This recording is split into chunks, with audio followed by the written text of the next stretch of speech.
आज हम इतिहास के एक बहुत ही शांत और गहरे पन्ने को पलटने जा रहे हैं। एक ऐसी प्राचीन वास्तुकला जिसे हम भारत की एक आध्यात्मिक हार्ड ड्राइव कह सकते हैं। जी।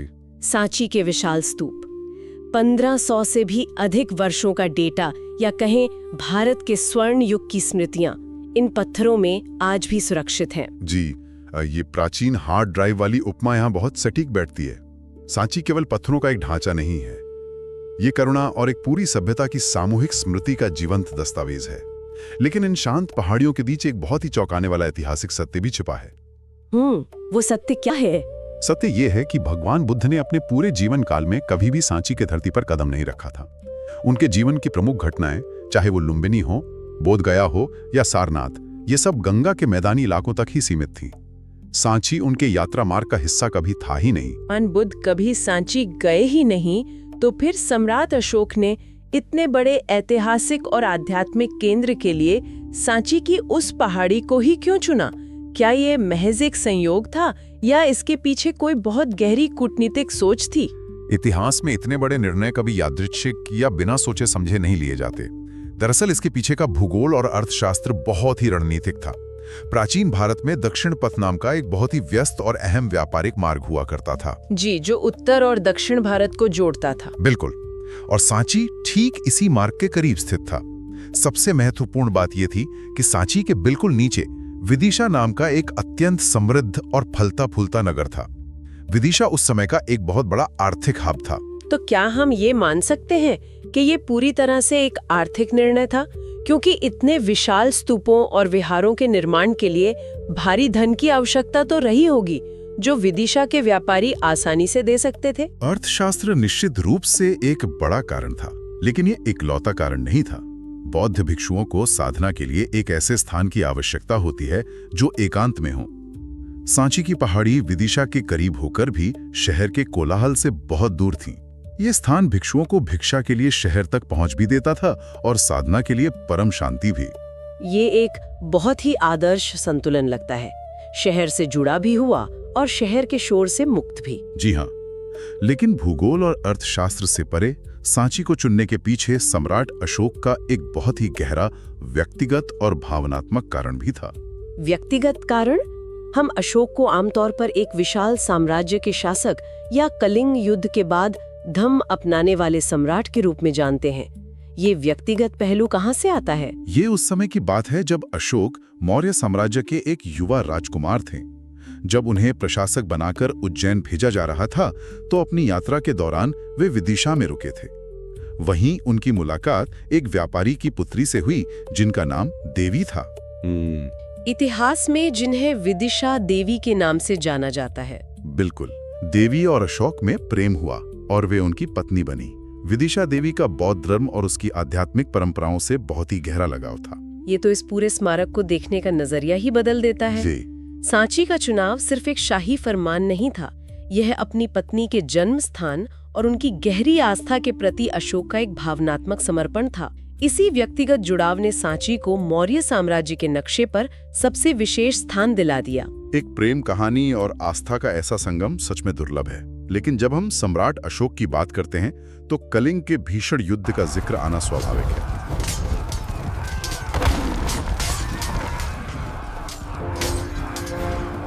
आज के समय में हम अक्सर देखते हैं कि जब कोई शक्तिशाली व्यक्ति कोई बड़ी भूल करता है, तो वो डैमेज कंट्रोल या अपनी छवि सुधारने के लिए अच्छे काम करने लगता है। जिसे हम आज की भाषा में पीआर स्टंट कहते हैं। जी बिल्कुल। तो कलिंग के भारी नरसंहार के बाद अशोक का जो हृदय परिवर्तन हुआ, क्या उसे भी सत्ता का एक मुखौटा या छवि सुधारने की कोशिश माना जा सकता है? आधुनिक नजरिए से ये सवाल उठना बहुत लाजमी है। लेकिन जब कोई केवल अपनी छवि सुधारता है, तो वो व्यवस्था की जड़ों को नहीं बदलता। अशोक ने जो किया वो सत्ता की पूरी भाषा और उसके व्याकरणों को बदल देना था। कलिंग के बाद अशोक का बदलाव कोई दिखावा नहीं था, बल्कि शक्ति का करुणा में परिवर्तित हो जाना था। मतलब उन्होंने शक्ति के प्रदर्शन का तरीका ही बदल दिया। जी, उन्होंने ये स्थापित किया कि अब साम्राज्य का विस्तार हथियारों और रक्तपात से नहीं, बल्कि नैतिकता और धम्म से होगा। और इसी महान वैचारिक परिवर्तन का सबसे बड़ा गवाह सांची बना। अगर हम इस बदलाव के असर को समझना चाहें, तो सांची से इसकी शुरुआत कैसे हुई? सांची वो स्थान है जहां से धम्म ने पहली बार अंतर्राष्ट्रीय सीमाओं को पार किया। सम्राट अशोक ने अपने पुत्र महेंद्र और पुत्री संघमित्रा को धम्म का संदेश लेकर श्रीलंका भेजा था और उन्होंने अपनी इस ऐतिहासिक यात्रा की शुरुआत सांची की इसी शांत पहाड़ी से की थी। ये रोंगटे खड़े कर देने वाला क्षण रहा होगा। दुनिया के सबसे ताकतवर साम्राज्यों में से एक का शासक अपने बच्चों को सेना लेकर नहीं भेज रहा है, बल्कि शांति का विचार लेकर भेज रहा है। बिल्कुल। और संघमित्रा अपने साथ बोध गया से उस पवित्र बोधि वृक्ष की एक शाखा भी लेकर गई थी। ये कोई सैन्य विजय का अभियान नहीं था, ये सांस्कृतिक संवाद की शुरुआत थी। हम इसे इतिहास का पहला और सबसे प्रभावशाली सॉफ्ट पावर अभियान कह सकते हैं। श्रीलंका के मिहिंतिले से होते हुए ये करुणा का संदेश पूरे एशिया में फैल गया। सांची केवल भारत की धरोहर नहीं है, ये इस वैश्विक आध्यात्मिक यात्रा का लॉन्च पैड है। जी, सांची ने इस अमूर्त और सार्वभौमिक विचार को एक भौतिक आकार दिया। यही मेरा अगला सवाल भी है। शांति, करुणा, धम्म, ये सब बहुत ही अमूर्त विचार हैं। इनका कोई आकार नहीं होता। तो सांची की वास्तुकला ने इन विचारों को कठोर पत्थरों में कैसे उकेरा? सांची की वास्तुकला अपने आप में एक बहुत गहरी भाषा है। अगर हम मुख्य स्तूप, जिसे महास्तूप कहा जाता है, उसे ध्यान से देखें तो उसका हर हिस्सा एक प्रतीक है। उसका जो मुख्य अर्धगोलाकार ढांचा है, जिसे अंड कहते हैं, वो ब्रह्मांड, अनंतता और गहरे ध्यान की अवस्था का प्रतीक है। जब हम उस विशाल अर्धगोलाकार संरचना को देखते हैं तो मन अपने आप एक ठहराव महसूस करता है। और उस अंड के ऊपर जो एक चौकोर सी संरचना बनी है, उसका क्या अर्थ है? उस चौकोर संरचना को हर्मिका कहा जाता है। इसे पवित्रता के चरम बिंदु या देवों के निवास के रूप में देखा जाता है। और ठीक इसी हर्मिका के बीच से एक खंभा निकलता है, जिस पर 3 छतरियां सुशोभित हैं, जिन्हें छत्रावली कहते हैं। क्या ये 3 छतरियां बुद्ध, धम्म और संघ का प्रतिनिधित्व करती हैं? जी बिल्कुल। ये पूरी संरचना धरती से आकाश की ओर उठती हुई एक आध्यात्मिक यात्रा को दर्शाती है। और इस महास्तूप के चारों ओर जो पत्थर का विशाल घेरा है, जिसे वेदिका कहते हैं, वो मुझे बहुत आकर्षित करता है। अगर आज की किसी आधुनिक तकनीक से इसकी तुलना की जाए तो ये वेदिका किसी उत्कृष्ट नॉइज कैंसलिंग तकनीक की तरह महसूस होती है। ये एक बहुत ही अनोखा नजरिया है, लेकिन ये काम कैसे करता है? देखिए, जैसे नॉइज कैंसलिंग तकनीक बाहरी दुनिया के शोर को पूरी तरह से काट देती है ताकि हम सिर्फ संगीत पर ध्यान केंद्रित कर सकें। उसी तरह जब कोई व्यक्ति इस वेदिका के भीतर प्रवेश करता है तो वो ऊंची पत्थर की दीवार, बाजार के कोलाहल और बाहरी दुनिया के दृश्यों को पीछे छोड़ देती है। ये बिल्कुल सच है। वेदिका के भीतर कदम रखते ही आपका पूरा ध्यान केवल स्तूप और अपनी स्वयं की सांसों पर केंद्रित हो जाता है। जी, इंसान अपना सांसारिक अहंकार और शोर उसी वेदिका के बाहर छोड़ आता है। ये एक तरह का आध्यात्मिक फोकस मोड है। बहुत सुंदर व्याख्या है। लेकिन वास्तुकला का सबसे विस्मयकारी हिस्सा वो 4 तोरण या प्रवेश द्वार हैं जो चारों दिशाओं में खड़े हैं। इन तोरणों पर इतनी बारीक और सजीव नक्काशी है कि ये कठोर पत्थर पर लिखी गई किसी कविता की तरह लगते हैं। पत्थर के द्वारों पर नक्काशी किसी साधारण पत्थर तराशने वाले कारीगरों ने नहीं की थी। ये काम विदिशा के हाथी दांत पर काम करने वाले कारीगरों ने किया था। जी हाँ, हाथी दांत के कारीगर। हाथी दांत पर काम करना बहुत ही सूक्ष्मता और नरमी की मांग करता है। जब उन कारीगरों ने पत्थर पर अपनी कला बिखेरी तो उन्होंने उस कठोर पत्थर को भी मोम जैसी कोमलता दे दी। तभी उन तोरणों पर उकेरे गए हाथियों की मुद्राएं, लताओं का घुमाव और पेड़ों की पत्तियां इतनी जीवंत लगती हैं। बिल्कुल, ऐसा लगता है जैसे अभी हवा का झोंका आएगा और वे पत्थर की पत्तियां हिलने लगेंगी। लेकिन इन तोरणों पर उकेरी गई कथाओं में एक बहुत ही रहस्यमय बात नजर आती है। इनमें जातक कथाएं हैं, महल हैं, वन हैं, लेकिन जो इन कहानियों के केंद्र हैं, भगवान बुद्ध, वे कहीं भी मानव रूप में दिखाई नहीं देते। ऐसा क्यों है? ये सांची की कला का एक बहुत ही गहरा दार्शनिक पहलू है। इसे प्रतीकात्मक या अनआइकॉनिक कला कहा जाता है। शुरुआती दौर में बुद्ध को कभी भी एक इंसान के रूप में नहीं दर्शाया गया। उनकी उपस्थिति को केवल पवित्र प्रतीकों के माध्यम से महसूस कराया गया। जैसे कि एक खाली सिंहासन या जमीन पर बने बुद्ध के पैरों के निशान। जी, या फिर बोधि वृक्ष और धम्म चक्र, जहां भी ये प्रतीक हैं, उसका अर्थ है कि बुद्ध वहां मौजूद हैं। यह इस बात का प्रमाण है कि शुरुआती बौद्ध परंपरा में व्यक्ति पूजा का कोई स्थान नहीं था। ये बहुत ही उच्च स्तर की परिपक्वता है। लोग किसी भौतिक शरीर की नहीं, बल्कि उन विचारों और उस ज्ञान की पूजा कर रहे थे जो बुद्ध ने पीछे छोड़ दिया था। बिल्कुल, ये दर्शाता है कि भौतिक शरीर नश्वर हैं, लेकिन विचार और करुणा शाश्वत हैं। इतनी भव्य वास्तुकला, हाथीदांत के कारीगरों की कला और इतनी गहरी फिलॉसफी, इसे देखकर मन में स्वाभाविक रूप से ये विचार आता है कि ये सब किसी शाही खजाने या किसी राजा के अहंकार का ही प्रोजेक्ट रहा होगा। क्या सांची केवल मौर्य या शुंग राजवंशों की संपत्ति थी? ये एक बहुत ही सामान्य गलतफहमी है। लेकिन जब हम सांची के स्तूप पर मौजूद ब्रह्म और प्राकृत लिपियों के शिलालेखों को पढ़ते हैं, तो इतिहास एक नई ही करवट लेता है। ये किसी एक राजा का प्रोजेक्ट नहीं था, बल्कि ये प्राचीन भारत के सबसे बड़े जन सहयोग या कहें क्राउड फंडेड प्रोजेक्ट्स में से एक था। क्राउड फंडेड मतलब आम जनता ने इस महास्तूप के निर्माण के लिए अपना धन दिया था? जी हाँ। इन छोटे छोटे शिलालेखों में राजाओं के नाम बहुत कम मिलते हैं। इसके विपरीत इनमें व्यापारियों, हाथीदांत के कारीगरों, आम महिलाओं और यहाँ तक कि भिक्षुओं के दान का विस्तृत जिक्र है। वेदिका के पत्थरों पर स्पष्ट लिखा है कि ये पत्थर किस गांव के किस साधारण व्यक्ति ने दान किया है। ये जानकारी हृदय को गहराई से छू लेती है। इसमें किसी की सामाजिक स्थिति का कोई भेदभाव नहीं था। बिल्कुल नहीं। एक बेहद गरीब कारीगर के दान को भी स्तूप के पत्थरों पर उतनी ही इज्जत और स्थायी जगह दी गई जितनी किसी बहुत बड़े और अमीर व्यापारी के दान को। सांची सत्ता का नहीं, आम जनता की सामूहिक चेतना का केंद्र था। और ये आस्था का कितना जीवंत केंद्र था, ये सांची के स्तूप संख्या 3 से भी सिद्ध होता है, जहां से बुद्ध के 2 सबसे प्रमुख शिष्यों की अस्थि मंजूषाएं मिली थीं। जी, सारिपुत्त और महामौगल्लान। 19वीं सदी में जब पुरातात्विदों ने वहां खुदाई की, तो ये पवित्र अवशेष प्राप्त हुए। और इन अवशेषों की यात्रा तो अपने आप में एक पूरा इतिहास है। ब्रिटिश काल में इन अस्थियों को सांची से निकालकर लंदन ले जाया गया था, है ना? हाँ, उन्हें विक्टोरिया एंड एल्बर्ट म्यूजियम में रखा गया था। लेकिन भारत की स्वतंत्रता के बाद एक बहुत लंबे कूटनीतिक प्रयास के जरिए 1952 में इन पवित्र अवशेषों को पूरे सम्मान के साथ वापस सांची लाया गया। अवशेषों का इतने वर्षों बाद वापस लौटना ये बताता है कि सांची कोई मृत पुरातात्विक खंडहर नहीं है, बल्कि आज भी आस्था से स्पंदित हो रहा है। लेकिन यहाँ एक बहुत बड़ा सवाल उठता है। जो स्थान सदियों तक इतने लाखों लोगों की आस्था का, कला का और अंतर्राष्ट्रीय कूटनीति का केंद्र रहा हो, वो अचानक दुनिया की नजरों से गायब कैसे हो गया? ये इतिहास का एक बहुत ही विडंबनापूर्ण मोड़ है। 12वीं शताब्दी के बाद लगभग 700 सालों तक सांची इन घने जंगलों में पूरी तरह से खो गया था।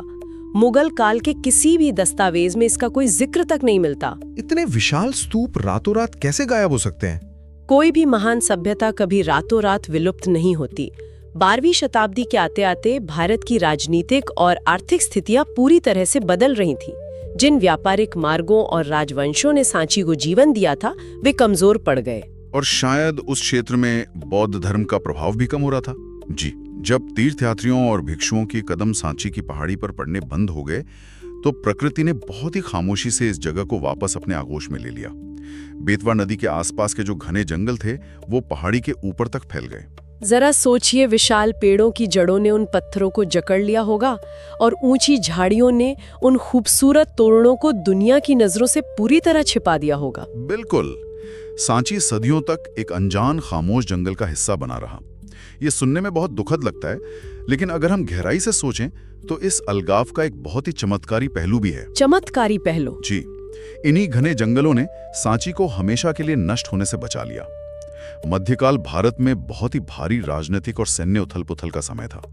कई अन्य प्राचीन इमारतें युद्धों का शिकार हो रही थी, या स्थानीय लोग ही उन इमारतों के पत्थर निकालकर अपने घर बनाने के लिए ले जा रहे थे। तो मतलब प्रकृति ने सांची को निगला नहीं था, बल्कि उसे अपनी सुरक्षा में ले लिया था।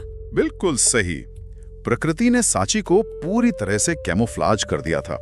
उसे दुनिया की लालची नजरों से छुपा लिया था, ताकि भविष्य की पीढ़ियां उस शांत करुणा को फिर से खोज सकें। और वो पुनर्खोज का दिन 1818 में आया, जब एक ब्रिटिश घुड़सवार अधिकारी जनरल टेलर शिकार खेलते हुए उस जंगल में भटक गए थे। जरा सोचिए, घनी झाड़ियों को हटाते हुए जब उनकी नजर पहली बार उस विशाल पत्थर के अंड और उन नक्काशीदार तोरणों पर पड़ी होगी तो वो दृश्य कितना अवास्तविक और जादुई रहा होगा। वो निश्चित रूप से इतिहास के सबसे विस्मयकारी क्षणों में से एक रहा होगा। हालांकि इस पुनर्खोज के बाद भी सांची को कई नुकसान झेलने पड़े। खजाने की तलाश में कई शौकिया लोगों में स्तूपों को तोड़ा। तो चलिए वर्ष 1851 में ही वापस चलते हैं। इस स्मृति को प्रकाश में लाने का और सांची की शांति को भंग करने का ये ऐतिहासिक निर्णय सर अलेक्जेंडर कनिंघम का था। जी, कनिंघम, जो मूल रूप से एक ब्रिटिश सैन्य इंजीनियर थे। और उस समय का पुरातत्व विज्ञान आज की तरह बहुत सधा हुआ या छोटे औजारों से किया जाने वाला नाजुक काम नहीं था। ये कई मायनों में एक भारी भरकम प्रक्रिया थी। बिल्कुल। उस दौर में ईस्ट इंडिया कंपनी का हस्तक्षेप केवल राजनीतिक नहीं रह गया था। वे अब सांस्कृतिक और पुरातात्विक धरोहरों की गहराई तक पहुंच रहे थे। जब कनिंघम और उनकी टीम खुदाई करते हुए स्तूप के एकदम निचले हिस्से यानी उसके गर्भगृह तक पहुंचे तो उन्हें वहां एक विशाल पत्थर की पट्टियां मिली। गर्भगृह की रक्षा करने वाली पट्टियां। जी। और जब उस भारी पत्थर को हटाया गया तो उसके नीचे का दृश्य ऐसा था मानो समय सदियों की लंबी नींद से अचानक जाग उठा हो। वहां 2 बड़े बलवा पत्थर के बक्से रखे हुए थे। आश्चर्यजनक। और उन बक्सों के भीतर क्या था? उन खुरदरे बक्सों के भीतर बहुत ही सावधानी और सम्मान के साथ रखी गई 2 छोटी मंजूषाएं थी।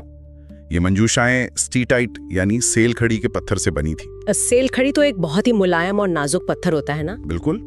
इसे तराशना आसान होता है, लेकिन समय की मार से बचाने के लिए इसे एक कठोर बाहरी आवरण की आवश्यकता होती है। वे बलुआ पत्थर के बक्से वही रक्षक आवरण थे। यहीं पर इस खोज का सबसे चमत्कारिक पहलू सामने आता है। इतिहास में अक्सर जमीन से पुरानी चीजें मिलती हैं, लेकिन उनकी सही पहचान करना सबसे मुश्किल होता है। जी, यह पुरातत्व की सबसे बड़ी चुनौती है। तो कनिंघम को ये कैसे पता चला कि उन मुलायम पत्थर की मंजूषाओं के भीतर जो अस्थि अवशेष हैं वो किसके हैं? केवल अस्थियों को देखकर तो ये नहीं बताया जा सकता। ये पुरातत्व के इतिहास का एक अत्यंत युगांतरकारी क्षण था और इस सफलता के पीछे एक और बड़ी ऐतिहासिक घटना थी। लेकिन फिर 1912 में सर जॉन मार्शल ने इसके संरक्षण का बीड़ा उठाया। 20वीं सदी की शुरुआत में जो औपनिवेशिक पुरातत्वविद थे, उनका मुख्य काम क्या था? वे अक्सर प्राचीन और कीमती ऐतिहासिक चीजों को खोदते थे और उन्हें ब्रिटिश म्यूजियम में सजाने के लिए पानी के जहाजों में भरकर लंदन भेजते थे। ये सच है। दुनिया भर के कई अनमोल ऐतिहासिक साक्ष्य आज भी उन विदेशी संग्रहालयों में हैं। तो फिर हम सर जॉन मार्शल को एक अलग दृष्टिकोण से क्यों देख रहे हैं? क्या वे भी उसी साम्राज्यवादी व्यवस्था का हिस्सा नहीं थे जिनका उद्देश्य केवल चीजों को लूटना था? आपका ये संदेह बहुत स्वाभाविक है और ऐतिहासिक दृष्टिकोण से पूरी तरह से उचित भी है। लेकिन जॉन मार्शल का कार्य बाकी कई औपनिवेशिक उत्खननों से बुनियादी रूप से अलग था। वो कैसे? उन्होंने सांची के उन विशाल स्तूपों के टुकड़ों को या उन पर उकेरी गई दुर्लभ कलाकृतियों को उखाड़कर ब्रिटेन नहीं भेजा। अच्छा। इसके बजाय उन्होंने ये दृढ़ निर्णय लिया कि इस विरासत को उसी स्थान पर पुनर्स्थापित किया जाएगा। ये इन सीटू संरक्षण यानी उसी स्थान पर संरक्षण का एक बहुत बड़ा उदाहरण है। ये तो बहुत महत्वपूर्ण बात है। बिल्कुल। उन्होंने हार नहीं मानी और वहीं उसी मिट्टी पर उस पूरी संरचना को फिर से खड़ा करने का फैसला किया। उनका उद्देश्य चीजें निकालकर साम्राज्य को सौंपना नहीं था, बल्कि उसी जगह पर इतिहास को फिर से जिंदा करना था। ये सच में एक बहुत बड़ा अंतर है। मतलब ये ऐसा था जैसे कोई बिना किसी चित्र वाली एक विशाल और जटिल पहेली को सुलझा रहा हो। जी, एक 3D पहेली। हाँ, और चुनौती ये है कि उस पहेली के अनगिनत भारी भरकम टुकड़े मीलों तक एक अनजान घने जंगल में बिखरे पड़े हैं। एक जंगल में पड़े हजारों टूटे हुए पत्थरों में से ये पहचानना कि कौन सा पत्थर किस मूर्ति की आंख है या किस स्तूप के छज्जे का हिस्सा है, ये तो धैर्य की चरम सीमा है। आखिर ये काम जमीनी स्तर पर किया कैसे गया? इसके पीछे का विज्ञान और जो प्रक्रिया थी वो बहुत ही विस्मयकारी है। देखिए, यह केवल मजदूरों से खुदाई करवाने का काम नहीं था, ये इतिहास की एक बेहद सूक्ष्म शल्य चिकित्सा थी। शल्य चिकित्सा मतलब सर्जरी? जी। मार्शल ने स्वयं मैदान में उतरकर पूरे क्षेत्र के बारीक नक्शे बनाए। उन्होंने विपरीत दिशा में विश्लेषण या जिसे हम रिवर्स इंजीनियरिंग कहते हैं, उसका उपयोग किया। वो कैसे काम करता था? मार्शल ने उन गिरे हुए पत्थरों के प्रक्षेप वक्र यानी उनके गिरने के कोण का अध्ययन किया। गिरने का कोण। हाँ, जब एक विशाल स्तंभ या तोरण द्वार गिरता है तो उसके टुकड़े कितनी दूर छिटकेंगे यह उसके वजन और ऊंचाई पर निर्भर करता है। मार्शल ने मिट्टी पर पड़े दबाव के निशानों को पढ़ा। मतलब उन्होंने पत्थरों के गिरने के पैटर्न को डिकोड किया। बिल्कुल, हर एक पत्थर को एक विशेष नंबर दिया गया और उसकी पुरानी जगह का गणितीय अनुमान लगाया गया।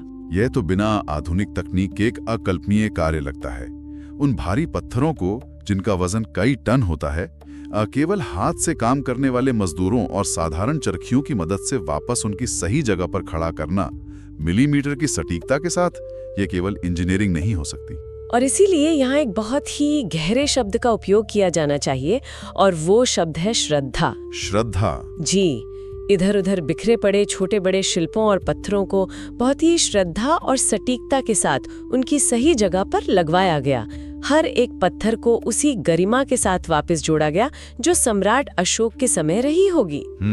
मार्शल जानते थे कि वो केवल एक इमारत नहीं बना रहे हैं, वे भगवान बुद्ध से जुड़े धम्म के एक पवित्र केंद्र को वापस आकार दे रहे हैं। और उन्होंने सिर्फ खुली इमारतों को ही नहीं बचाया, महत्वपूर्ण प्रतिमाओं, अभिलेखों, मुद्राओं और भग्नावशेषों को सुरक्षित रखने के लिए उन्होंने सांची में ही एक सुंदर संग्रहालय का निर्माण करवाया। जी, सांची पुरातत्व संग्रहालय। हाँ, उन्होंने सुनिश्चित किया कि जो चीजें स्तूप पर वापस नहीं लगाई जा सकती या जो बहुत नाजुक हैं, वे मौसम की मार और चोरी से सुरक्षित रहें। और ये सब उसी स्थान पर हो रहा था। इस असीम धैर्य और सटीकता के पीछे जॉन मार्शल का सांची के साथ एक गहरा व्यक्तिगत और भावनात्मक जुड़ाव था। ये काम इतना विशाल था कि इसे किसी दूर शहर के आरामदायक दफ्तर में बैठकर निर्देशित नहीं किया जा सकता था। इतिहास की सबसे बड़ी विडंबना है, हम सांची के जिस अशोक स्तंभ की बात कर रहे हैं वो महज कोई ढांचा नहीं था। नहीं, बिल्कुल नहीं। वो ईसा पूर्व 3री सदी की वास्तुकला, इंजीनियरिंग और राजनीतिक शक्ति का सबसे ऊंचा शिखर था। कलिंग युद्ध के बाद सम्राट अशोक ने सांची को केवल एक स्मारक के रूप में नहीं बल्कि धम्म के प्रचार के एक प्रमुख केंद्र के रूप में स्थापित किया था। और वो 42 फीट ऊंचा चमचमाता स्तंभ उसी संकल्प का सबसे प्रखर प्रतीक था। हमारी आज की इस विस्तृत चर्चा का उद्देश्य इसी पूरी यात्रा का विश्लेषण करना है। मिर्जापुर की खदानों से लेकर सांची की पहाड़ियों तक का सफर, और एक शाही फरमान से लेकर गन्ने के कोल्हू तक की वो दर्दनाक दास्तान। ये कहानी हमें ये सोचने पर मजबूर करती है कि जब कोई सभ्यता अपनी सांस्कृतिक स्मृति खो देती है तो कैसे उसके सबसे महान प्रतीक भी अज्ञानता की भेंट चढ़ जाते हैं। सही कहा आपने। इस स्तंभ के विनाश की त्रासदी को पूरी गहराई से समझने के लिए सबसे पहले हमें इसके निर्माण की, जो कि एक असंभव सी प्रक्रिया लगती है, उसे समझना होगा। ये कोई साधारण ईंट पत्थर की इमारत तो थी नहीं। जी नहीं, ये एक मोनोलिथिक यानी एकाश्म पत्थर था। बिना किसी जोड़ के एक ही विशाल चट्टान को काटकर बनाया गया। और इसी निर्माण की प्रक्रिया इसे दुनिया के सबसे आश्चर्यजनक ऐतिहासिक अजूबों में से एक बनाती है। इसके लिए सांची के स्थानीय पत्थर का इस्तेमाल नहीं किया गया था ना? बिल्कुल नहीं। सम्राट अशोक के इंजीनियरों ने उत्तर प्रदेश के मिर्जापुर के पास स्थित चुनार की खदानों को चुना था। देखिए, चुनार का जो बलुआ पत्थर है, जिसे सैंडस्टोन कहते हैं, वो अपनी एक विशिष्ट संरचना के लिए जाना जाता है। यानी उसमें कुछ खास बात थी जो अशोक के इंजीनियर्स चाहते थे? जी, इसमें मौजूद खनिजों के कारण इस पर बेहद बारीक नक्काशी की जा सकती है। और सबसे बड़ी बात, ये एक विशेष प्रकार की पॉलिश धारण करने की क्षमता रखता है। लेकिन सबसे बड़ी चुनौती इसे तराशने से ज्यादा इसे सांची तक पहुंचाने की थी। यही वो हिस्सा है जो दिमाग को सुन्न कर देता है। सांची और चुनार के बीच की दूरी लगभग 1000 किलोमीटर है। 1000 किलोमीटर। आज के समय में बिना किसी क्रेन या हाइड्रोलिक मशीन के किसी गगनचुंबी इमारत के बराबर ऊंचे और सैकड़ों टन भारी पत्थर को जमीन के रास्ते खींचना, मेरा मतलब है ये कुछ ऐसा है जैसे आज हम किसी बोइंग 737 विमान के पूरे ढांचे को बिना किसी पहिए के घने जंगलों के बीच से ले जाने की कोशिश करें। जी, ये एक बहुत ही सटीक तुलना है। उस दौर में बिना किसी आधुनिक तकनीक के ये कैसे संभव हुआ होगा? असल में ये प्राचीन भारत के लॉजिस्टिक प्रबंधन का एक बेजोड़ उदाहरण है। इस प्रक्रिया में जल और थल दोनों मार्गों का इस्तेमाल किया गया होगा। खदानों से पत्थरों को काटकर गंगा और यमुना नदियों के रास्ते बड़ी बड़ी नौकाओं या बेड़ों पर लाद कर लाया गया होगा। नदियों का सफर तो फिर भी समझ आता है, लेकिन जमीन पर? नदियों का सफर खत्म होने के बाद ही असली परीक्षा शुरू होती थी।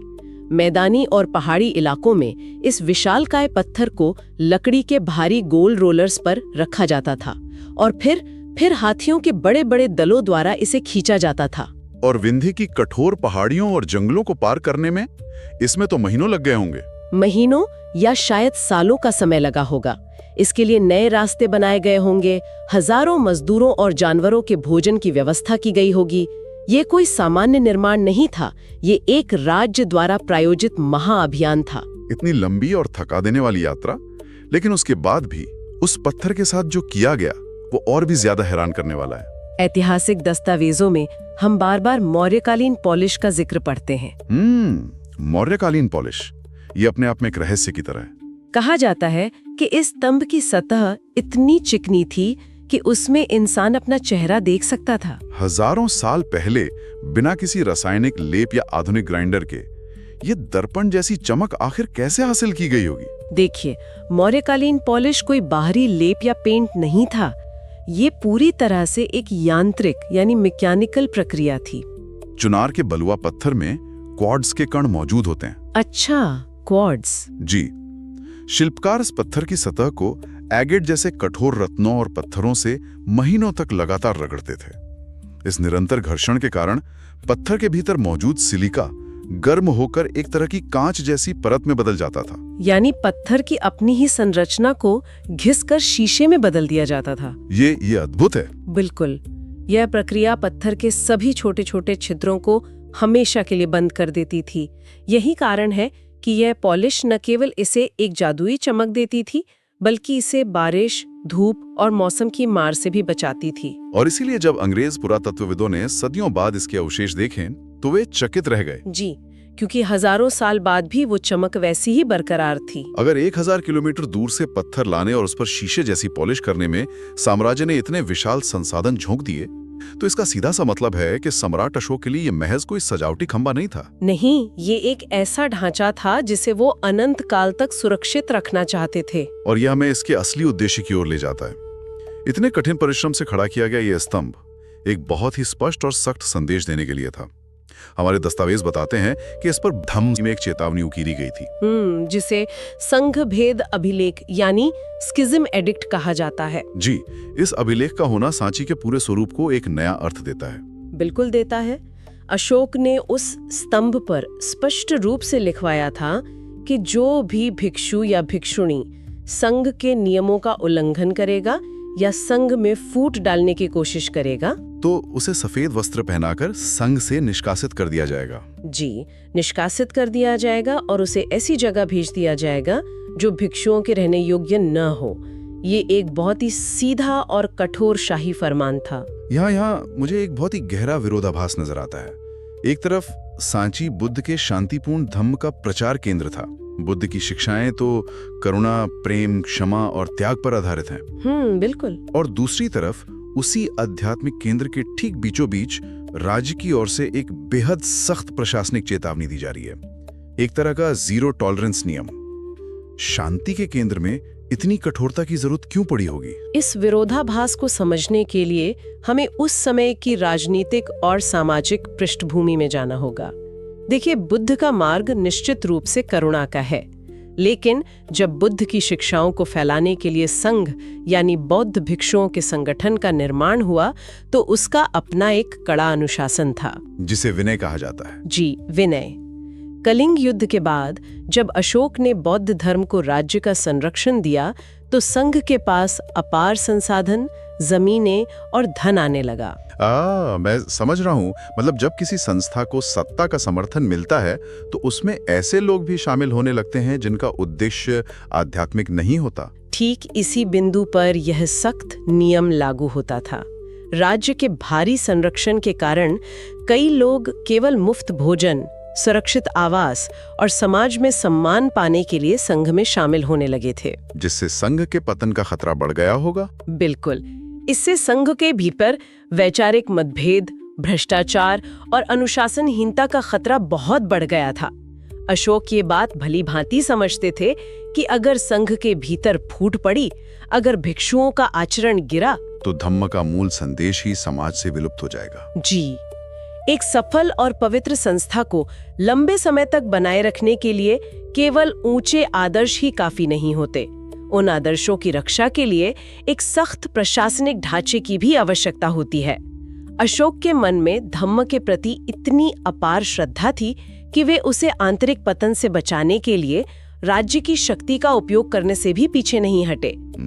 और सजा के रूप में सफेद वस्त्र पहनाने का प्रावधान, ये भी अपने आप में एक बहुत ही मनोवैज्ञानिक और प्रतीकात्मक तरीका लगता है। किसी को शारीरिक दंड नहीं दिया जा रहा है, लेकिन फिर भी सजा बेहद कठोर है। असल में बौद्ध भिक्षु और भिक्षुणियां त्याग के प्रतीक के रूप में चीवर यानी गेरुए या भूरे रंग के वस्त्र धारण करते हैं। यह वस्त्र समाज में उनकी एक अलग आध्यात्मिक पहचान बनाता है। ये दर्शाता है कि उन्होंने सांसारिक मोह त्याग दिया है। जी, और उस समय के समाज में सफेद वस्त्र आम गृहस्थों का पहनावा हुआ करता था। इसलिए अनुशासन तोड़ने वाले को सफेद वस्त्र पहनाने का अर्थ था उनसे उनकी आध्यात्मिक पहचान पूरी तरह से छीन लेना। एक तरह की सामाजिक मृत्यु। बिल्कुल, ये एक सामाजिक और प्रतीकात्मक मृत्यु थी। इसका सीधा सा मतलब था कि अब आप संघ के योग्य नहीं रहे, आपसे भिक्षु होने का सम्मान छीना जा रहा है और अब आपको एक साधारण नागरिक की तरह वापस गृहस्थ जीवन जीना होगा। यानी ये स्तंभ केवल पत्थर नहीं था। नहीं, वो मौर्य साम्राज्य के कानून और धम्म की रक्षा का एक जीता जागता दस्तावेज था। इंजीनियरिंग का चरम, असीम मेहनत, शाही सत्ता का फरमान और एक आध्यात्मिक चेतावनी, इन सब से मिलकर बना ये 42 फीट का चमकता हुआ अशोक स्तंभ सांची की शान था। इस पूरी चर्चा से हम ये निष्कर्ष निकाल सकते हैं कि सांची केवल पत्थरों का एक ढेर नहीं है। यह हमें बताता है कि इतिहास सिर्फ तलवारों, युद्धों और साम्राज्यों की सीमाओं से नहीं बनता। बिल्कुल, एक सच्चा और स्थायी इतिहास करुणा, सामूहिक चेतना और कला से आकार लेता है। सांची इस बात का प्रमाण है कि धम्म और शांति का संदेश हथियारों से कहीं अधिक शक्तिशाली होता है। ये सचमुच बहुत गहरा विचार है। और आज की इस यात्रा को समाप्त करते हुए अगर हम अपनी उसी हार्ड ड्राइव वाली उपमा पर वापस लौटें तो एक बहुत ही प्रासंगिक और उत्तेजक सवाल मन में उठता है। सांची के ये पत्थर 700 सालों तक जंगलों के भयानक अंधकार और खामोशी में पड़े रहे, फिर भी वे सुरक्षित रहे क्योंकि उनका भौतिक रूप वो पत्थर बहुत मजबूत था।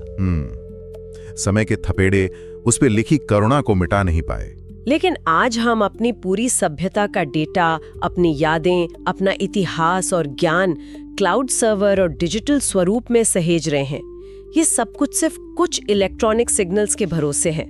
जरा सोचिए, अगर हमारी सभ्यता किसी कारणवश केवल 700 सालों के लिए ऑफलाइन हो जाए, बिजली गुल हो जाए, तो क्या हमारा ये सारा डिजिटल डेटा इन सांची के पत्थरों की तरह भविष्य के लिए बचा रहेगा, या फिर हमारी कहानी, हमारा वजूद हमेशा के लिए डिलीट हो जाएगा?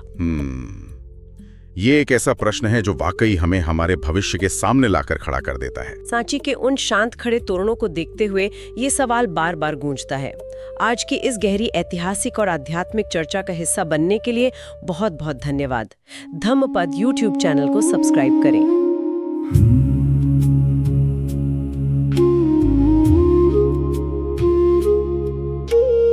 इतिपिसो भगवा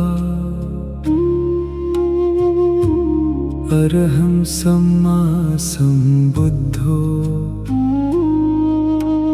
विद्याचरण संपन्नो सुगतो लोकविदु अनुत्तरो पुरिसदम्म सारथी सत्था देवमनुस्सानम् बुद्धो भगवाति स्वाख्यातो भगवता धम्मो संदिट्ठिको अकालिको एहि पस्सिको ओपनैको पच्चत्तं वेदितव्यो विन्युहिति सुख उजुपटिपन्नो भगवतो सावकसङ्घो उजुपटिपन्नो भगवतो सावकसङ्घो प्रायपटिपन्नो भगवतो सावकसङ्घो सामीचिपटिपन्नो भगवतो सावकसङ्घो यदिदं चत्तारि पुरुषयुगानि अट्ठपुरुषपुग्गला एस् भगवतो सावकसङ्घो आहुनेयो दक्षिणेयो अञ्जलिकरणीयो अनुत्तरं पुण्यक्षेत्रं लोकसाति